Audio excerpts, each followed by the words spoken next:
Bien, buenos días a todos. Es mi turno de hablarles un poco sobre los tesoros patrimoniales del Palacio Federal Legislativo, que es el nombre oficial de este edificio, que es además la sede de uno de los 5 poderes públicos determinados en la Constitución de la República Bolivariana de Venezuela. No quiero aburrirle con farragosas teorías sobre el patrimonio cultural, sino más bien demostrarles que el conocimiento de lo que constituye nuestra identidad es probablemente uno de los deberes ciudadanos más esenciales, además de un placer extraordinario. La riqueza de los bienes patrimoniales asociados al Palacio Federal Legislativo es enorme, comenzando por el propio edificio. Si me propusiera acotar aquí todo lo que hay que decir en esta abundancia de datos, haría que me extendiera por horas interminables. Por ello solo les brindaré un vuelo rasante que avive su curiosidad y les anime al menos a procurarse una visita a este histórico recinto. En pantalla tenemos una vista de Caracas en el siglo XIX, un poquito antes del momento justo en el que se va a iniciar la construcción del Palacio Federal Legislativo. Como pueden ver en la línea del horizonte, el edificio más alto y el que sobresale es la catedral. Aquí la tienen. ¿La ven? No había más nada sobre la altura de la catedral en Caracas en ese entonces. Ese panorama va a cambiar a partir de entonces, por supuesto va a cambiar mucho más en el siglo XX.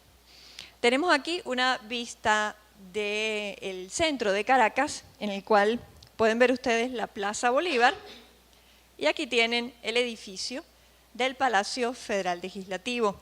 Para que nos ubiquemos un poco, aquí tenemos el Palacio de las Academias, donde está la Academia de la Historia, tienen aquí el Centro Simón Bolívar, el Teatro Municipal, y esta es la famosa Avenida Universidad que pasa por el frente de la sede del Palacio Federal Legislativo. En este edificio de extraña planta, y tienen una vista aérea del mismo, y con el hermosísimo jardín rebozado de bellas palmeras en el medio, no ha estado allí siempre. Es, si se quiere, un aditamento nuevo para la ciudad de Caracas. El Poder Legislativo comenzó a tener sede propia gracias a las gestiones de Antonio Guzmán Blanco, conocido más por sus cualidades de autócrata que de respetuoso demócrata, ironías que tiene nuestra historia patrimonial. Originalmente en este privilegiado solar se hallaba el convento de las Hermanas de la Concepción, fundado en el siglo XVII, y que no sobrevivió a las órdenes del general Antonio Guzmán Blanco. Sí, era militar, menudo detalle. Cuando llega a la presidencia de la República en 1871, Guzmán viene con gran ímpetu a cambiar la faz de Caracas. Quería convertirla en la París de América. Por decreto, en 1872, expropia el terreno situado al sur del convento de las Monjas Concepciones y que le pertenecía a esta comunidad religiosa. Así se inicia esta historia. Tienen ustedes en pantalla un plano, una vista del Palacio Federal Legislativo y vamos a ir viendo poco a poco su historia. Lo que se señala allí alrededor del óvalo rojo es lo primero que se construye y que va a funcionar como la sede del Poder Legislativo en ese entonces. Una junta de fomento se encarga de inmediato de la construcción del Palacio Legislativo, es decir, una sede para el Congreso Nacional. El costo inicial fue estipulado en bolívares 171.850, por supuesto bolívares de entonces. Y su encargado fue el ingeniero Luciano Urdaneta, quien recibiría un sueldo de 600 bolívares más una recompensa adicional si para febrero de 1873 el edificio pudiera estar ya en uso. Las febriles labores de construcción se iniciaron el 21 de septiembre de 1872 y se condujeron al ritmo de una operación militar. Más de 400 obreros y artesanos trabajaron sin parar, incluyendo domingos y otros días feriados. Todos parecían llenos de entusiasmo, tanto que cada vez que una sección era concluida, se le anunciaba a la ciudad con fuegos artificiales. Ante una eventual escasez de cal, se pensó prohibir incluso cualquier otra construcción en toda Caracas hasta tanto el edificio no fuera concluido completamente. Para comprender mejor la magnitud de una obra como esta en la Caracas de entonces, no tenemos sino que conocer lo que el historiador y diplomático José María Rojas expresó el 13 de febrero a los obreros oficiales y operarios de esta obra. Viendo correr los últimos días de plazo para entregar el edificio, Rojas les arengó diciéndoles: así como Napoleón el Grande, al librar una de sus más gloriosas batallas en Egipto, dijo: soldados, desde lo más alto de esas pirámides, 40 siglos os contemplan. Permitidme que os diga ahora, operarios del Capitolio, al pie de estas murallas la ciudad entera os contempla para daros una silba horrorosa si no acabáis la obra a fin de este mes. 5 días después, Guzmán Blanco recibía el edificio lo suficientemente adelantado como para que el Congreso pudiera iniciar funciones en él. En el acto de entrega, el presidente expresó: el Capitolio no debe considerarse como un simple edificio, sino como un monumento de la Revolución de Abril. Le he fabricado para que el Congreso de la Patria encuentre en él representado el comienzo de una nueva era de libertad, progreso y civilización, como consecuencia de las aspiraciones del gran movimiento que he presidido. Lo que entonces se había levantado correspondía a los salones de sesiones de las cámaras, senadores y diputados. Tienen ahí en pantalla una fotografía de la época, recién concluido el edificio. Pero con esto tan solo tenemos una parte del Palacio Federal Legislativo que conocemos hoy, es decir, la sección sur. Para esta sección, Guzmán contrató los servicios de Martín Tovar y Tovar, encomendándole la ejecución de 30 retratos de próceres de la independencia y hombres distinguidos que debían decorar la sede del Congreso. Estos retratos pueden verse hoy en el Salón Elíptico, pero de ellos hablaremos en un momento. Una vez inaugurada la sección sur, se inicia la construcción de los 2 brazos laterales, cuyo costo ascendió a 316.310 bolívares de entonces. En 1876, Guzmán decreta la construcción del Palacio Federal, que se ubicaría al norte del Palacio Legislativo, que ya funcionaba al sur. También estuvo a cargo el ingeniero Luciano Urdaneta, aunque rápidamente sería relevado por Roberto García. Se invertirían aquí 807.785 bolívares. No se escatimaron gastos para esta obra, pues constituiría el despacho ceremonial del jefe de Estado, del presidente de la República. Una suerte de salón del trono de Guzmán Blanco, si quieren verlo así.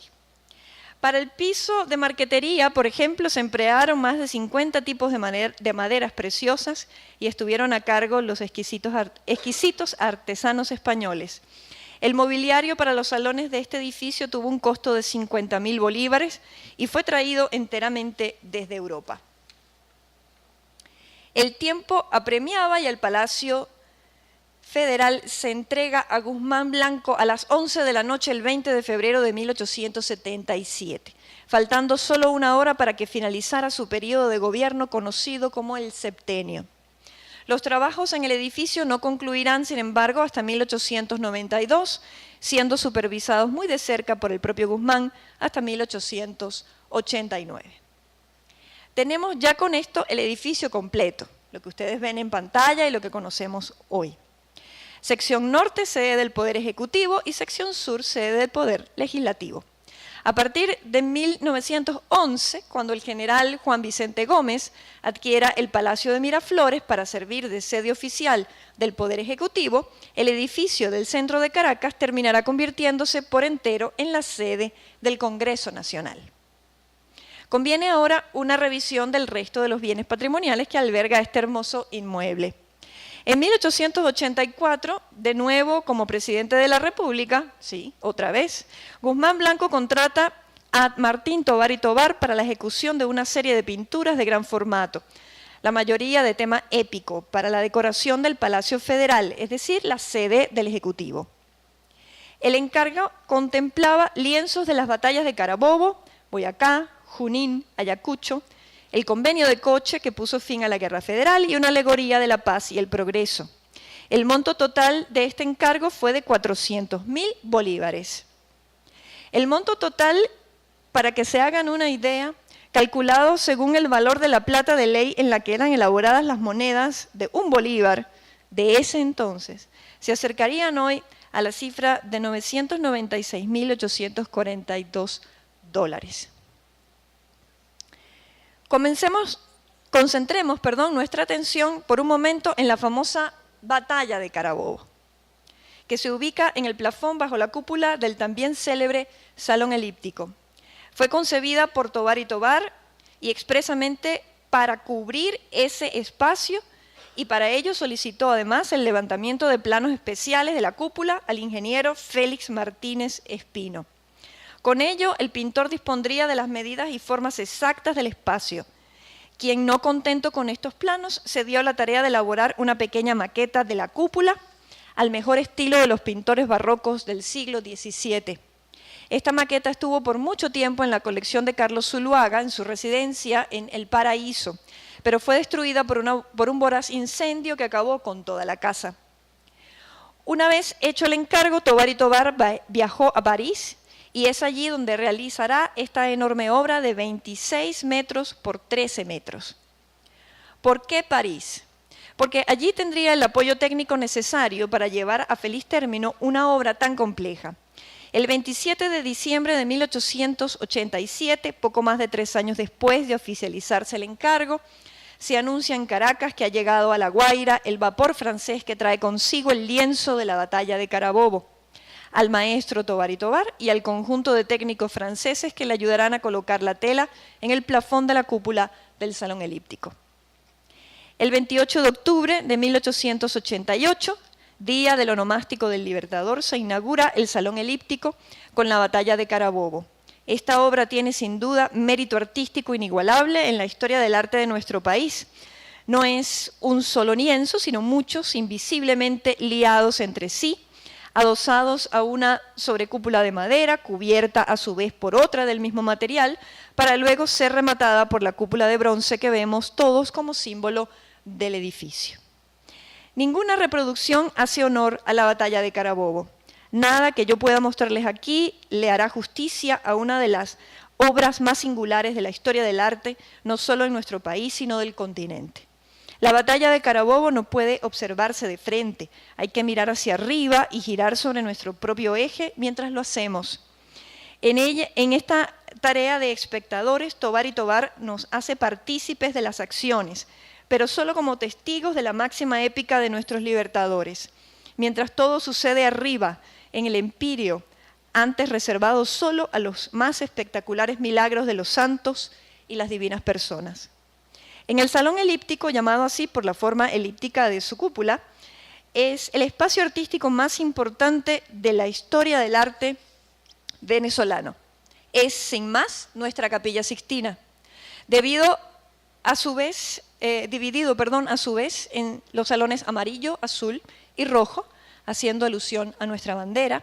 En este espacio hallamos un ambiente único en el inventario de inmuebles de valor patrimonial en nuestro país. Empleado hoy solo para las ceremonias de Estado más importantes, recién se ha abierto nuevamente a las visitas de los comunes ciudadanos.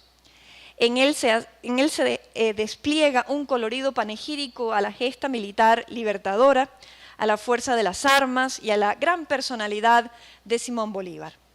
Él es quien preside la galería de retratos que mencioné antes, como primer encargo a Tovar y Tovar, y que terminó en una de las paredes del Salón Elíptico, nutrida luego por otros retratos realizados por los pinceles de Antonio Herrera Toro, Emilio Mauri, Carlos Rivero Sanabria y Tito Salas, por mencionar solo algunos. Entre la playa de patriota, Bolívar destaca con el retrato que el limeño José Gil de Castro le realizara en vida en 1825 y que tanto alabaría en parecido. Este cuadro fue enviado por Bolívar a Caracas en 1826 a su hermana María Antonia, quien lo expuso al público caraqueño.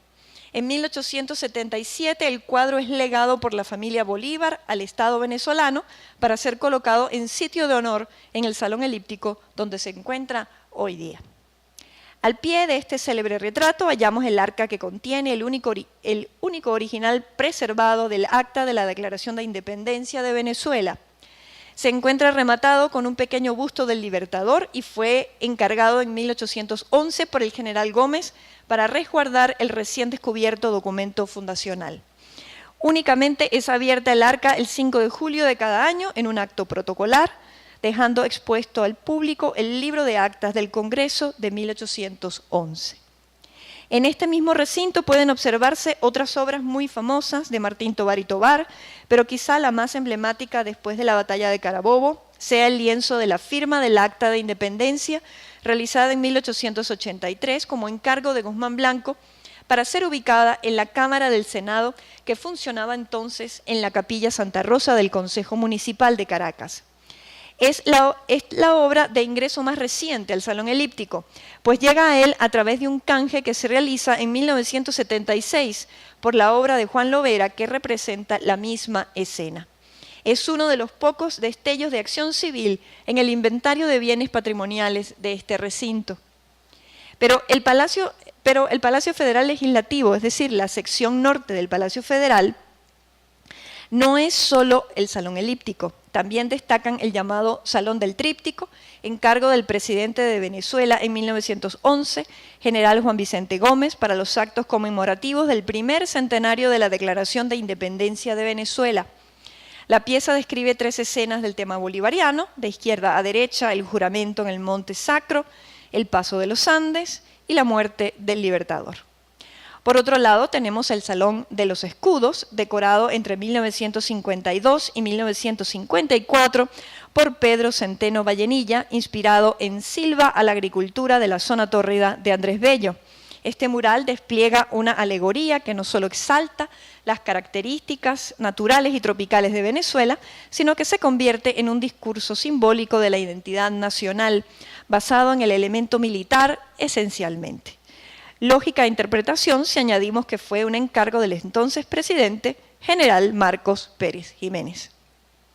En resumen, el Palacio General Legislativo, con su hermoso jardín interno de elevadísimas palmeras, con su fuente de hierro colado hecha en Francia en el siglo XIX, especialmente para su emplazamiento, con vitrales y bustos de insignes figuras a cada paso, con mobiliario de valiosa factura, con sus pasillos y salas llenas de historia, de discusiones, de acuerdos, de los discursos en verso de Andrés Eloy Blanco, es un tesoro lleno de caudales patrimoniales para nuestra cultura e identidad nacional.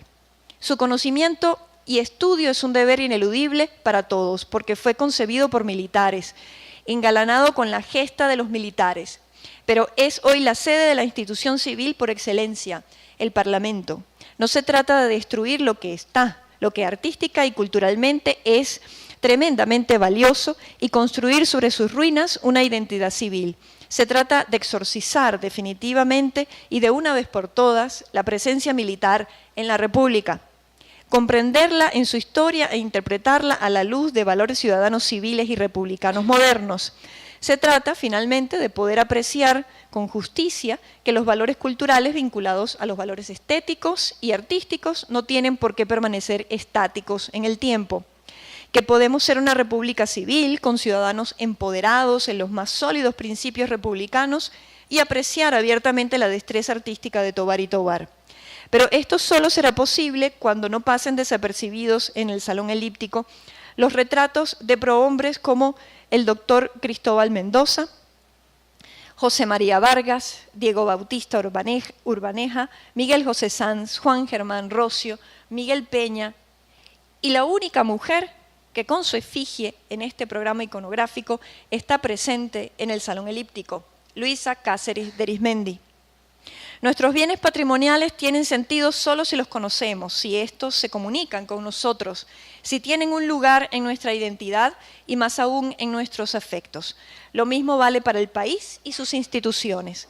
Si no las conocemos, si no sabemos cuáles son sus funciones, no podremos exigir eficiencia y acciones oportunas para el bienestar de todos. Creo no equivocarme, y con esto concluyo, si afirmo que ya va siendo hora de ejercer la ciudadanía más allá del sufragio. Nuestro patrimonio cultural y el país así lo demandan. Muchísimas gracias.